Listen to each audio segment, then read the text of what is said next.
Wow, 3 in a row. Take a deep breath. Exhale. 3 in a row. We went, Andy, from actual conception and births of human beings in between the amount of time Roma won victories in Serie A away from home. And we've gone from that, actual humans going from conception to walking this planet, to Roma winning 3 away matches in a row in Serie A. Before getting into that, our wonderful patrons, thank you for your support. Patreon.com/RomaPress, at RomaPress on social media, YouTube, like, subscribe, all of that wonderful stuff, which allows us to continue what we are doing here. I feel like we are the commentators from Dodgeball, because all I kept thinking when I saw Sule score that goal was when the when the one guy goes, "Cotton needs no shorts," because of how excited he was getting. That's what I felt like you had to have been, because Sule, he gets the goal. He not only gets it off a set piece, he gets it early. Well, not early in the first half, I should say, early in the match, midway through the first half. It comes on the heels of Roma being denied a penalty by VAR and Parma having somebody sent off. But there's so many aspects of tonight, Andy, that I like, that I think are going to go underappreciated. I said this immediately in my post-match reaction. How often have we seen matches where Roma, they want to rest the likes of Dovbyk, Paulo Dybala, and every single time, almost as if it were a guarantee, they are forced to come into the match and make a 15 to 20 minutes cameo because Roma cannot get it done. They are in their own way. They're not finding the back of the net, or they manage to do that and they are punished and they have to chase the match at the end. Doesn't it seem like 99% of the time, when either Paulo Dybala, Dovbyk has to rest, they always have to be forced into the match without exception? Can you recall the last time where they didn't? Because my gosh, just that alone was enough for me to feel an added sense of elation to see that Dovbyk did not have to come in for that guaranteed 15 minutes cameo where Roma are just hoofing the ball forward because they can score against Parma. My heart was so warmed after watching that today. But what was it for you? Because, I mean, Sule, that had to, I mean, come on, man. That was like vintage Kolarov, that goal, yeah? Well, finally, it's about time that that Sule gets this moment. I don't remember who against whom it was earlier this season. Not even, I mean, not even that long ago, where he took I believe a shot outside from way out, and it was a curling shot, Yes. and it hit the crossbar. Was it against Genoa? I don't remember, but it was where he goes. You can see that he believes the ball is going to go in, and the ball just betrays him at the last second.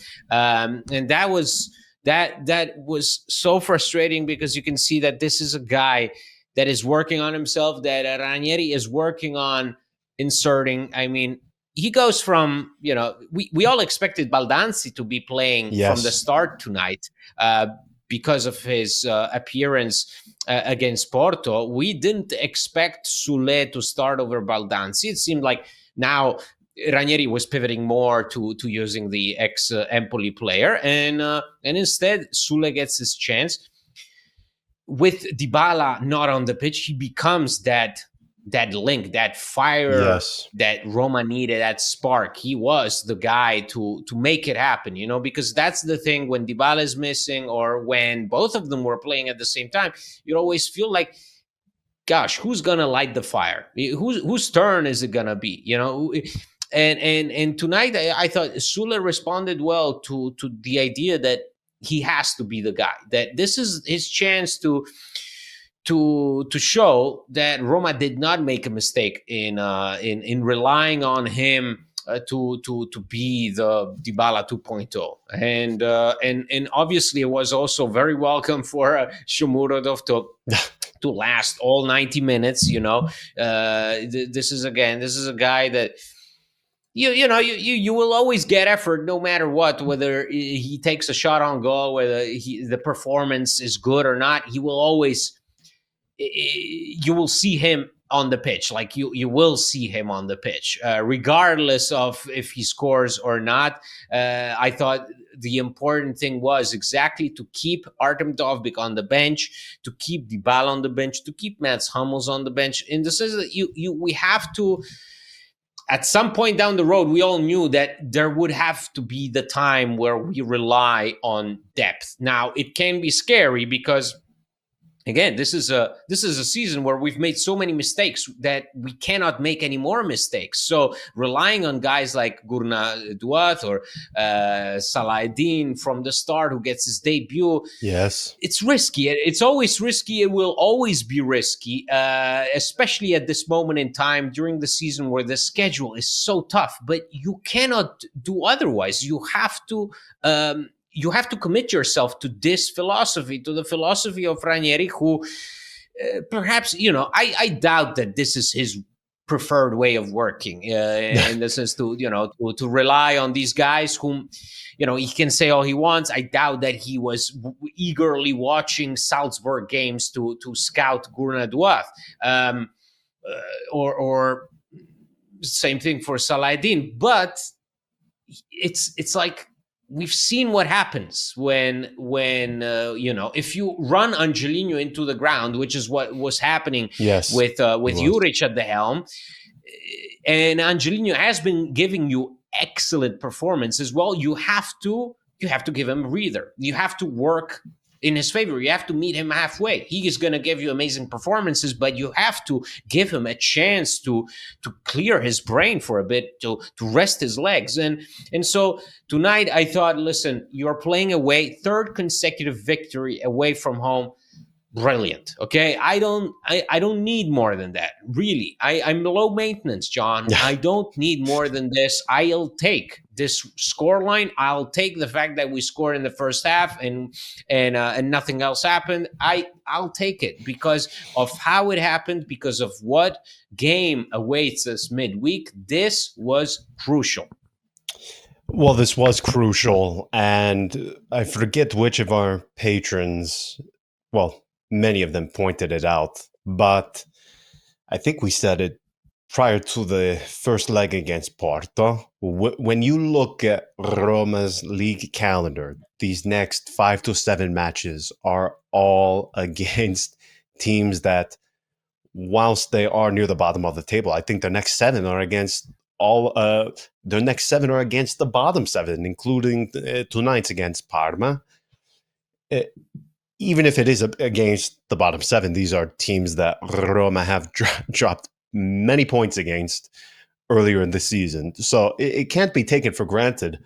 But this is the stretch. If there was ever any point in the season where you would be able to make up at least some of the ground that you screwed up tremendously in the first 3 months of the season, it was going to be this stretch. There is no other choice. They had to. You can't be dropping points against some of these teams that they have coming up in the league, particularly, again, when you have this playoff against Porto sprinkled in between. And just the idea that we are speaking of a third consecutive away win in and of itself seems pretty spectacular. Now, beyond, obviously, the lone goal, because it is going to appear as if, it was a tight match. Maybe it wasn't that much disparity between the two sides. But Andy, I think today you look at possession, the shots created. I mean, Roma, they hit the post. You have obviously Sule finding back of the net on the set piece. But the Parma, I mean, they end the match with an XG of under 0.3. They created nothing. The defense, again, I just want to say, Zeki Salik, everybody is quick to try to assassinate my boy and try and have him catch strays for very, very, very petty reasons. I thought he was superb again tonight. Superb when he's playing in that back three, filling in for Hummels. Well, because I think, isn't it because we know what happens usually to your boys? Who was your boy in 2010? Who was the wonder kid that? Oh, come on. Who was your one? Who was the Italian talent that you Guberti? thought was going to be the next? Yeah, exactly. that was your boy.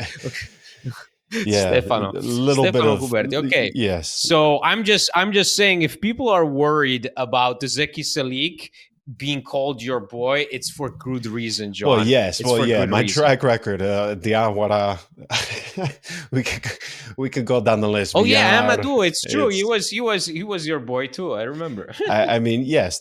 Listen. Anytime I metaphorically try to adopt somebody that I want to put all of my stock in, traditionally, it's not. Didn't you put your stock in Juric like I did also? Well, hey, listen, I'm ready to turn it around because Sule is one. Anybody who subjected themselves to Frosinone football last season, of course. I mean, it was so clear that this guy was able to shoulder such a huge, tremendous burden for a team. Let's remember, managed by Eusebio, and it was such a weird, because we've spoken of it so many times on here about what an awkward sort of trajectory he has had in this first season at Roma with De Rossi, and then he just falls off of a cliff under Ivan Juric, and then you have Ranieri coming in. He praises the guy, seemingly going out of his way to praise the guy, yet he still can't get onto the pitch. But he's maintaining that he is the future of Roma. He is the future of Roma. And I'm fairly certain, I just saw him say it on television behind me right now, again, that, I'm watching, he did say it again, Ranieri, that Matias Soule is going to be the future, part of the future of Roma. So you hear him say it again and again and again and again, but he's not getting on the pitch. And then finally he gets his opportunity, and I mean, he made the most of it today, even beyond the goal. I thought he was good. I believe he had 2 shots on target. Yes, 2 shots on target, 2 key passes, 6 of 8 ground duels won. I mean, he had a very good performance just beyond the goal. And when you have somebody as influential as Paulo Dybala unavailable, you are obviously not going to get somebody as a replacement who is even half of the quality or level of Paulo Dybala. But this is somebody who can clearly, as far as characteristics and growth potential, he can clearly get not at that level, but he can come close, in my opinion. I think he just needs an opportunity. I'm very happy for him because it just seemed like, man, he was sort of stuck in the mud there, so to speak, for a while. It's sort of, he was brought here to be this wonderkin, so to speak, and it's been such a difficult and curious first season for him that you almost wonder if for everybody, like that's yes. it's been difficult for everybody. So of course it was going to be difficult for a guy that came through Frosinone. And then remember the welcome that he gets at the airport. I mean, we've said it so many times that in this place you burn just as easily as you're hailed a hero. And Matias Soule, when he arrived here, I mean, do we remember the partying that went on at the airport, the welcome that he got, the thousands of fans that got around him? I still have the video on my phone from my man at insane. the airport. It was truly insane for a kid of his age and a kid who came from that context. It was always going to be challenging. I mean, it was challenging for Edin Dzeko, okay? A veteran. Edin Dzeko, when he came to Roma, he was a veteran. He had won with Manchester City. He had been an important striker at Wolfsburg. So, of course, it was going to be difficult for Matias Soule. And it's not like this game. Listen, let me be clear, because it's not like this game is going to turn everything around for him. But this has to be an important sign for him, like an important reason to believe in himself that he fits this context. a player that arrives for that kind of fee cannot be linked with an exit from Roma in January. We were seeing unbelievable stuff being said about him, about Real Betis being interested in him, about all kinds of Italian teams, Genoa being interested in him. No way, you cannot do that. He came here for an important fee, and he's going to be an important player for Roma, and that has to be the player's mentality, the club's mentality, Ranieri's mentality in utilizing him from now on. Yeah, absolutely. I also, the thing from today, just these little subtleties that will probably be overlooked or at least not appreciated enough. Andy, how many times do we see Roma when there's a refereeing decision that goes against them? Like we saw today, we think they have a penalty. VAR overturns it, and you just see the life drain from their face. And it's almost as if the death blow was sort of delivered to them, and they just cannot respond ever.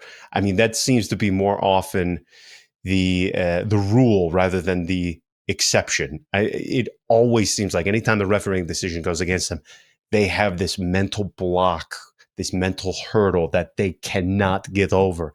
And yet today, and by the way, I don't give a shit if it's just Parma. Okay, this team has dropped so many points to inferior opponents this season.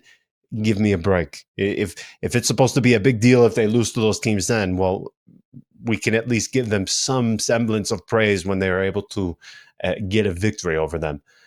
To see them punish an opponent, by the way, after the opponent makes a mistake, sending off less than like 60 seconds later, goal, back of the net. You punish the opponent right away. Those are just two things that, if you think about AS Roma, are so against what we have been used to seeing season after season after season after season. To finally see them, at least in one game, and I will enjoy it as much as I can, because again, they will likely return to the usual sometime soon. But I'm going to enjoy it tonight because, man, how nice is it to actually see Roma be the ones doling out the punishment for the opponent making a mistake? How nice is it to see a refereeing decision go against them and they don't hang their heads and you can just see that they're done? I can't tell you. Much like the thing with it's been a long time. It's been a long Yes. time. It's been a long time, and it's happened so many times this season. I remember with Monza, Yes.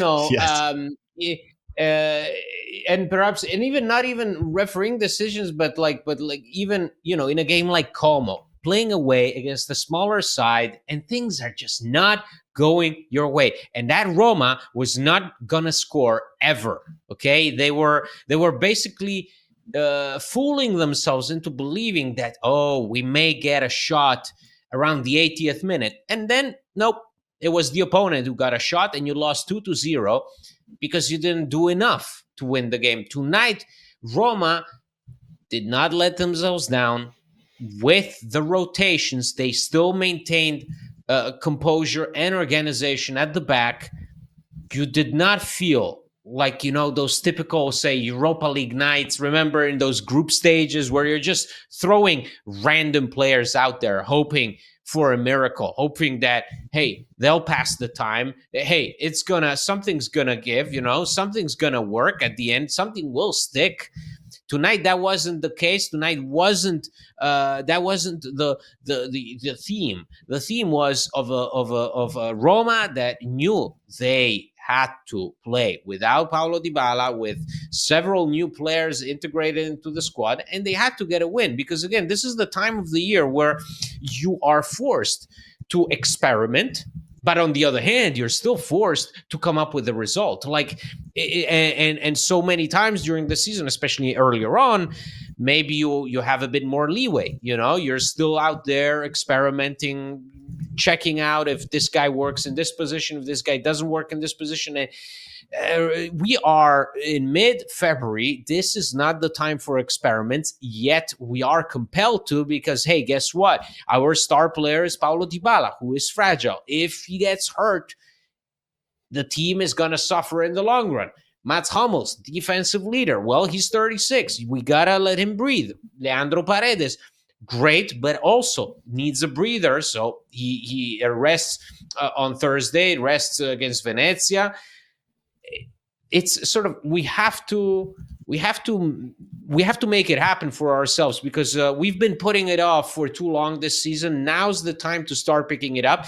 Obviously, the circumstances are much more difficult, because even a match like this one against Parma, who have been on a dreadful run, Yes. was a game that you could not get wrong, and They you sacked could Pecchia, not yeah. mess That poor about. guy's about to get sacked, no? Yeah, Pecchia, of course. Yeah. It's going to happen, but this year, I think the bottom three, Monza, Venezia, and Parma, are just dreadful, Yes. just unbelievably, like it's not even that, oh, they don't deserve it. It's gonna happen. It's gonna happen. So, but for Roma, this is sort of, I always say it when we get these wins, and then I get disappointed on a regular basis, but this was very, very important. It was, particularly when, again, we consider what is coming up. On Thursday, we have the return leg, Roma, Porto. Listen, I don't want to understate, because clearly I was talking out of my backside when I mentioned that, the manner in which they won against Udinese ahead of the Milan Coppa Italia match could have a positive effect. Or wait, it wasn't Udinese, was it? I can't keep all of these matches together. But regardless, that came back to bite me in the backside. But in this case, at least being able to rest Dovbyk, I think that's very important. Getting somebody like Sule this sort of morale boost, so to speak, coming into this, because Dybala not going to be there. Who else are we missing? Cristante, yeah? No, but Dybala is going to be there. Are we sure? Dybala will be ready on Dybala will be ready on Thursday. Ranieri just said it. Dybala will be available on Thursday. Salamakers is not going to be there, and Cristante is not going to be there. I am going to wait. Dybala and Hummels will both be there. Okay, well, now he did say that about Hummels, and then he ended up riding Pine the other day. But no, but he said no. Now he said that he'll probably be starting. So, and Dybala as well, he will be playing. He said he's fine. He just needed to avoid risking him today, which I agree with. So Thursday night, we are only missing Salmakers and Cristante. Okay. Well, I'm not going to hold my breath. We'll wait and see. Because Paulo Dybala's agent was telling people it is up in the air. But of course, that guy, I mean, at this rate, given his track record, every time he opens his mouth, of course, it should be taken with at least some grain of salt. But I don't know what we can really take from that first leg, because I was rewatching portions of it, and the fact that Roma only came away with a 1-1 draw from that first leg, it was fairly astonishing, because that Porto they did pile on the pressure at the end, but I thought Roma were far, far, far superior over the 90 minutes in that match, and they were not able to get victory. You have to like their chances, though, at home, obviously, though. Yeah? I mean, coming into this, you have, obviously, the supporters are going to be there, but on top of that, they've shown in matches like this, and this is something that is going to be understated, because, again, this Parma is shit. Like you said, Andy, they are horrible. They belong in Serie B. But for Roma to get a victory in the manner in which they did today, where some experimentation, having to rely on guys that typically you would not feel too much confidence in, having to replace your most crucial players. I mean, how many times could we say, if Paulo Dybala, Artem Dovbyk do not play in a match, what is your feeling as to whether or not Roma get 3 points from that game? Odds are you're not going to feel great that Roma are leaving with all 3 points secure. I think just being able to get something from that and the morale of the others is really, really, really important, particularly when you have a two-legged affair like this. Now, again, how much of the first leg plays into the second, we have to wait and see. Cristante was so bad in that match that it's hard to imagine that having anybody in his place, a viable corpse, in his place would have given the exact same output. But you have to like the chances, no? Well, yes, it's we've said it after the match against Porto, where we saw a team that was in control, and then everything got derailed with Cristante's insanity, with the referees' tendency to give yellow cards left and right. I thought coming out of that stadium with a draw was already something. And I always like Roma's chances when they have the return leg at the Olimpico. It's on a historical basis. I mean, it's just that the evidence is there that points to a team that always believes that they can make something happen with the support of their fans. It's undeniable that they just feed off this energy, and that's why, hey, that's been the story of this season, of this last year. That away from home, it always gets tough. And I thought away from home against Porto, they actually did all right. So in a setting that I considered to be problematic, Roma went in and did an okay job. Now the expectation obviously is that they're going to be playing in front of their 60,000 fans.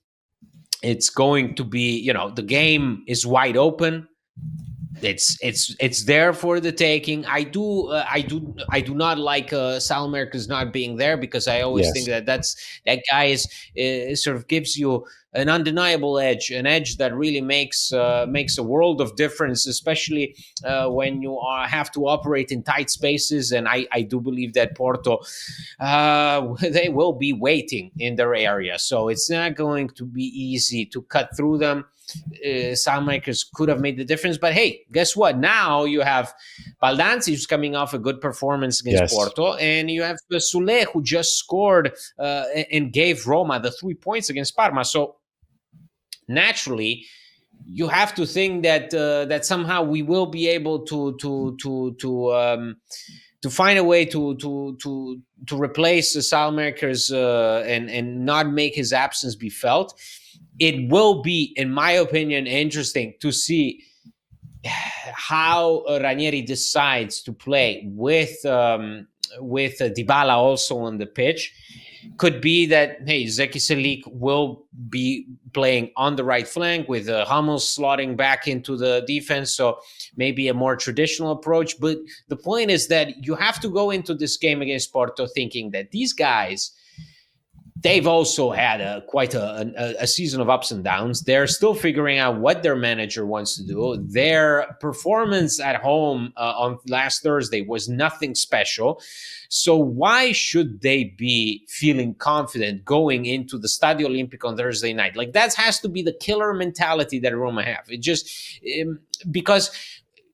And I know that to a degree, at least in this moment, I can rely on that. There are very few things I can rely on Roma to do, but I do think I can rely on them in the fact that they will give more playing in front of their fans. Like, they will meet the moment. I don't think I have to worry about them getting insecure going into this match, because right now, I like my chances. I like Roma's chances, and I do think that Roma also like their chances. Like, I'm pretty sure that when they saw that the Europa League draw gave them the return leg in Rome, I'm pretty sure that everybody was happy at Trigoria. Yeah, absolutely. We will be back then. Hopefully, we are speaking here after Roma. They're able to get a victory and move on in the Europa League. And then we will see from there what happens. We will return then in a few days. Until then, everyone, ciao. Ciao.